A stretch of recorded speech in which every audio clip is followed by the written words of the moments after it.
Hello, YouTube subscribers. Today or tonight, whenever you're watching this, I am doing another horror movie review.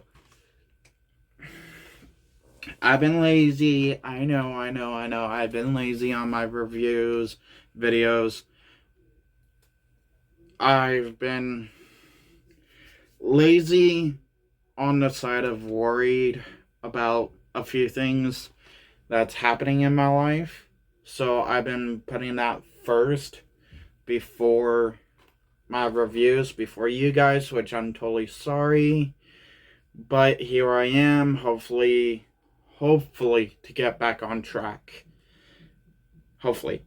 But today, Monday, horror movie review uh, day, because I have Mondays as my horror movie reviews.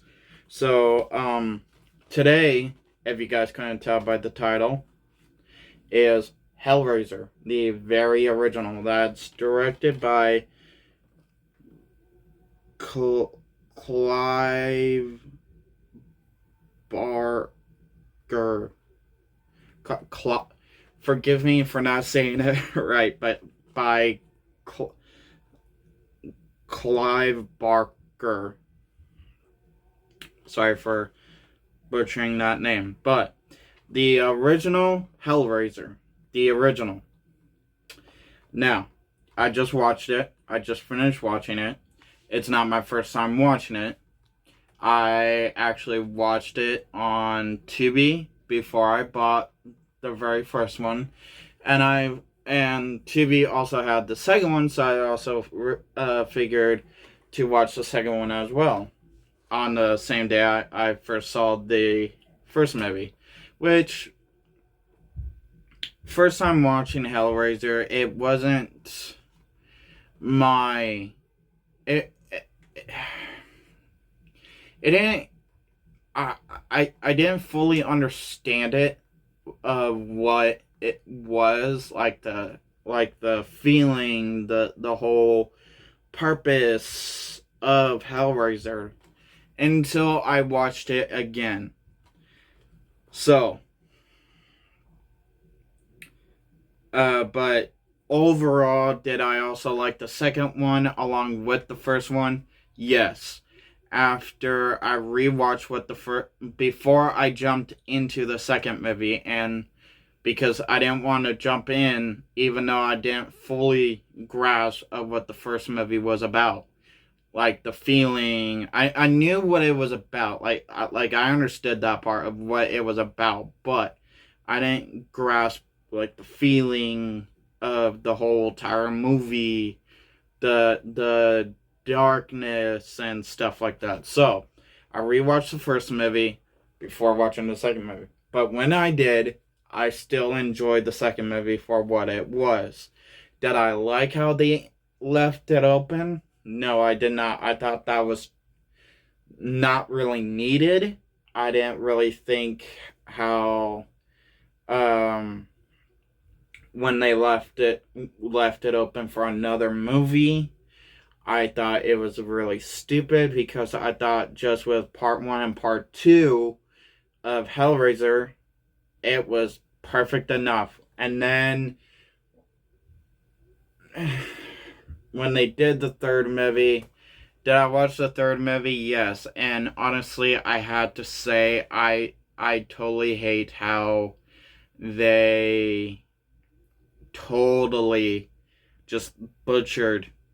I feel like they just butchered of what Hellraiser truly was and could not re-grasp what those first two movies had.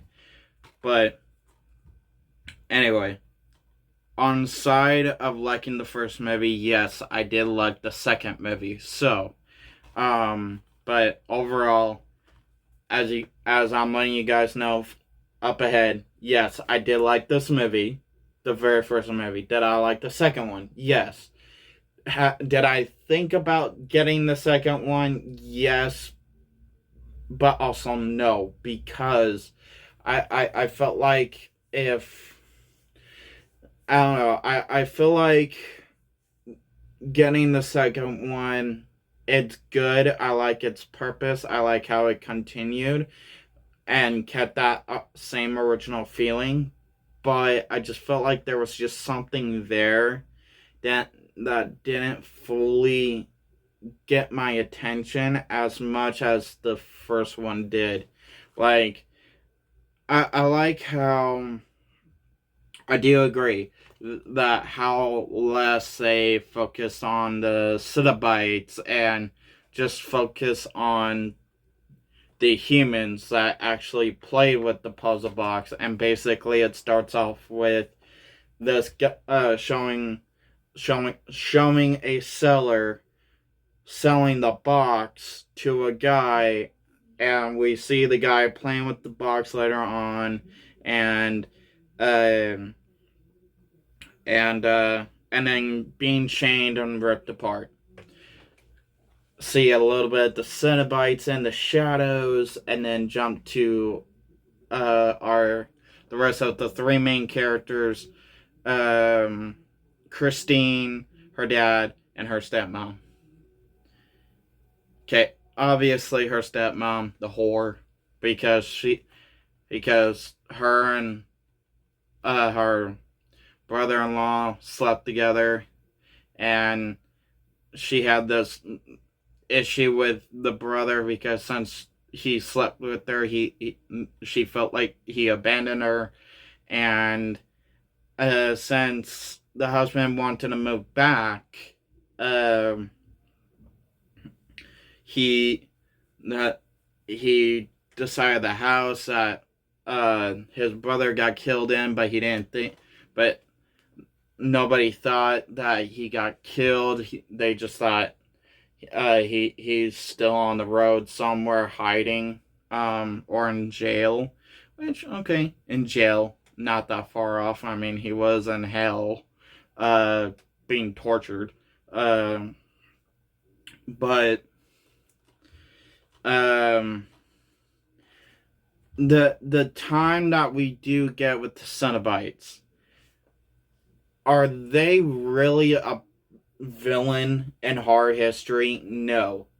It's more the later movies that's betrayed them as the villain. They're more of doing their job. You open the box, they come, they take you with them, and you get what you deserve at the end of the day after playing with the freaking box. Is that a bad thing? No, they're just doing a job. Like I said, it was more of the later movies that portrayed them as more of a horror killer icon. But it's more of the guy they took in the beginning, which turns out to be Uncle Frank, the brother-in-law, and it's him and Christine's stepmother that is basically the villain, because he magically comes back when Frank's brother, uh, Christine's father, accidentally spilt a little bit of blood and re-erected him, but not fully. He was still basically a mummy bone type. Could barely even move, type feeling. Until Christine's stepmom finds him and he asks her to help him. And at first, she didn't really want to, because even though she wasn't satisfied with Christine's dad, but she settled with him because she had a really good feeling that Frank would not come back to her. But when she found out what happened to Frank and kind of learned what happened to him, and basically now know that he's back and would like her to help him, she falls for it because she's deeply, madly in love with him, and she enjoyed the sex he gave her, um, in the past. And so So she helps him by killing people so he can regenerate. And the more people that she killed, the more he got stronger and regenerated. And the so and he was trying to do and he was pushing her quick as possible because he was afraid once the Cenobites knew he was gone from hell, then then they would come and get him. When And then we had Christine find out because her dad started getting worried of, okay, his wife's not leaving home. Uh, he's deeply worried about her, like any normal husband, being worried for himself and for his wife. So he had his daughter, his daughter, Christine, decided to check up on her herself, and that's when she realized, okay, she's bringing men to the house, thinking, okay, she's cheating on my dad, when that's not really the case. When she saw Uncle Frank, and the scene, like the scene Christine has with her uncle, it's it gives you that it hits you real freaking quick of how Uncle Frank is throughout the movie, of how, okay, yeah, he's not really a nice guy. He's abusive. He is not he doesn't really doesn't give two shits about anybody else but himself. Um he doesn't care what woman he basically bends over and pounds, if it's his niece or a stranger across the street. Because basically the scene that you see with of Uncle Frank and Christine, you have this certain vibe here that basically Frank has always touched Christine, or tried to, in a way that basically could get him into trouble, in type of incest type way. And it gives a certain chill down your spine. It gives you a certain type of sickness in your stomach that to just witness that from that scene. But it's a very good quick scene that gives you all of that at once and doesn't slowly take their time trying to reveal that all at once. It hits you, and it just keeps the movie going, which is good, which is great.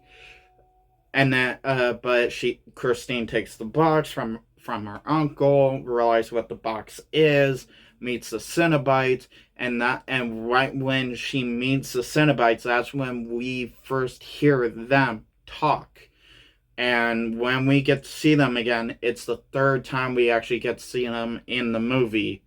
And and uh and I enjoy the lines they have to say, that they have in the movie, to say, like as people like to call him, Pinhead, but the main real name he or she, they was supposed to have, was Hell Priest, or Hell Priestess, basically. Um, Hell Priest, Hell Priestess, whatever you prefer. Because it was supposed to be a non-sex. That all the Cenobites were supposed to be a non-sex until the second movie came out, and that's when you realize, okay, yeah, Pinhead was a he, deformed into a demon to work in hell, of certain type of spot in hell. Um, and as I said, certain people called him Pinhead because of the pins on his head, but the actor, the director, didn't really like that, but the crew behind the set and the fans didn't mind it, and and as the character's original name is Hell Priest, or as you go for the female version, the Hell Priestess. But overall, the story behind this movie, like the whole story for this movie of this family that's broken, trying to come back together. Like the daughter and father is totally fine. They're completely fine. There's nothing broken between them, but a husband and his wife, that there's something broken in the picture, and right when you first meet them, and slowly seeing them walk through the house they want to move. The husband wants to move into, which they have a small argument because she doesn't want to leave the fancy city, and while they have that fight, you see that yes, there is something broken in their marriage. There is something going downhill for them both. He wants to try and save it. She doesn't. She just wants to let him go, and she just wants brother-in-law back because and the story and where with their storyline twines into Frank's story, like how it starts out with Frank and then leans into the um Julia, Christine's stepmother and her father storyline, and Christine's storyline herself throughout the movie. It how it's all intertwined and how it all plays out quickly. How it quickly plays out in the movie, not allowing the movie to slow down, and how it just allows it to keep on going while you understand the story plot along the way, every character's feelings of where they're headed, of where they want the direction to be, and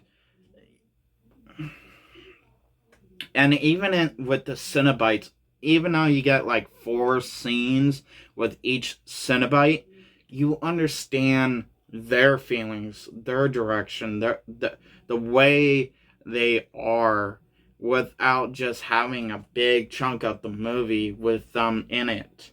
And to me, I truly feel like that's what makes the first movie so good. Now, I feel like where the second one lost me is where it lost me. Which, if you guys want me to do a video review on the second movie, I will. But if not, just let me know. If not, you do. And I'll explain more on my feelings about the second movie. But for now, it's the first movie, obviously. But, I enjoyed the first Hellraiser. I love the first Hellraiser. I will always enjoy it. The story plot, every character, every direction of the character's story. So, have a nice day, have a nice night whenever you're watching this. Before I say the last thing, if you're a newcomer dropping by randomly by one of my videos, please hit that subscribe button, because I welcome all new and old subscribers with open arms. And please do not be afraid to hit that like button if you liked this video. If you didn't like this video, hit that dislike button, and please drop a comment down below of what you did not like me doing in this video. If you're a old subscriber and you're still following me, hopefully, I appreciate that. I will always appreciate you guys keep on following me, even though I don't post many videos. And same thing goes for you guys. You like this video, hit that like button, and comment anything about Hellraiser or anything about your favorite horror character and movie, and comment down below what you guys want me to review of anything horror, of like any horror movie that you guys want me to review. Just comment it down below. If you didn't like this video, hit that dislike button, and also comment down below what you did not like me doing in this video so I could change it, hopefully. Have a nice day, have a nice night whenever you're watching this. Peace.